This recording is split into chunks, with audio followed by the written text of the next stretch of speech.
নমস্কার সবাইকে। আজকে বানিয়ে ফেললাম পালং খিচুড়ি, যেটা আমার মেয়ের লাঞ্চে দিয়েছিলাম আজকে।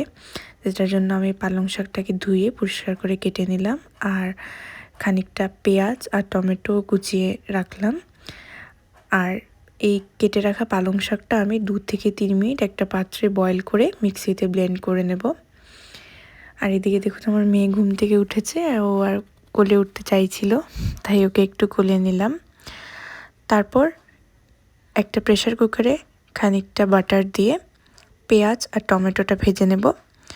তারপর ব্লেন্ড করে রাখা পালংয়ের পিউরিটা দিয়ে দেব। আর এদিকে চাল আর ডালটা আমি আগে থেকেই ধুয়ে পরিষ্কার করে ভিজিয়ে রেখেছিলাম, তো সেটাও দিয়ে দেব।